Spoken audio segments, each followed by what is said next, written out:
Hello, everybody. My name is Alan Keith, and I just become good friends with this boy here, Prez. Big president, the big man. So we are live in Dallas, Texas. Uh, we are at the Memysone Center or Institute, rather, and I'm here in Dallas at the International Leader Summit hosted by the iconic Bishop T.D. Jakes in the Potter's House, sponsored by Wells Fargo, and I'm grateful for the patronage and support of Mindfulness Capital and Impact and C4 Church and Charitable. And we were talking deeply the other night when I got here. Now, the first night that I got here was blessed to attend a Memysone Institute uh, event um, in which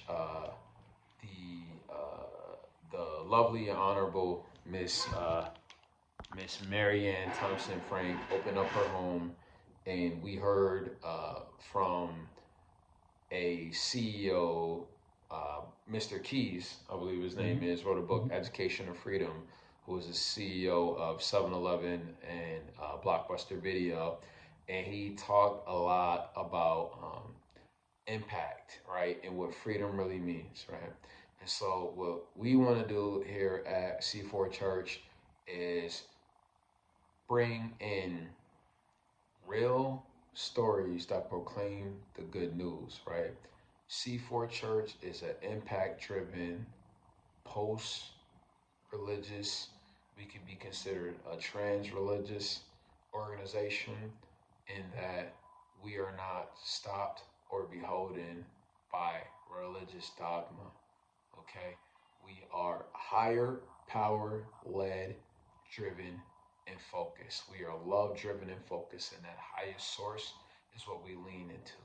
Over the last year or so, we've been in Jerusalem, at in the city of David, right? And me as somebody who considers himself Messianic Hebrew, we've been in the city of David. We've been praying on the wall, right? We've been in Palestine and Bethlehem at the birthplace of Yeshua HaMashiach, right? We've been in Makkah. We've been made Umrah. We've been to Mecca twice, actually, right? And we thank Allah, alhamdulillah, for Allah's mercy. We've been in temples, ashrams, and we respect Buddhist, Hindu cultural traditions. So I say this to say, right, a man that knows one religion knows none.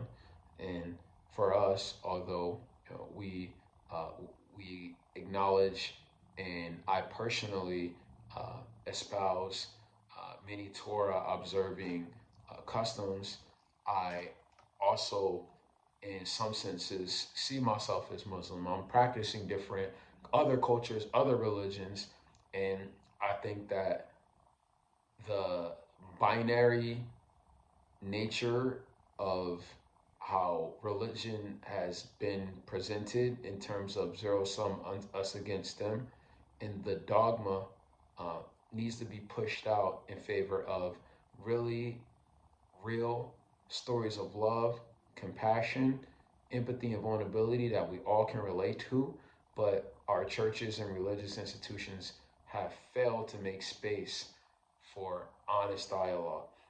And myself and my brother Alan here, we're having some very honest, heartfelt dialogue and discussing some what many would believe uncomfortable topics. And as C4 Church partners with the Zayed Harris Foundation, and we launch formally our campaign to end suicide and stop youth suicide and educate you on warning signs and show our people, our fans, our friends, our partners, and those we serve that your life is worth something, our life is worth something, and learn from our pain. And I want to give a happy birthday to my nephew, Tyon. I know it was your birthday yesterday. My nephew came, and he asked me how my departed sister, his mother, died. And I had to tell him the truth. I had to tell him the truth. I said, the last message I got from your mom Um, the last message I got from your mom, she was asking for some pills. Um, and your mom made me promise that even if she died, right, for whatever reason, I would always stay close to her children, right? So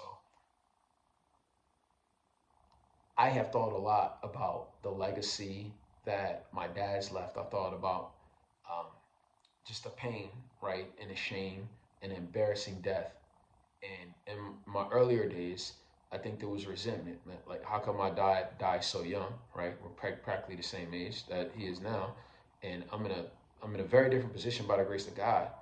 But also, I wondered, what can make a man check out on his family and check out of society. Um, I think we need to Pause. Yeah. we need to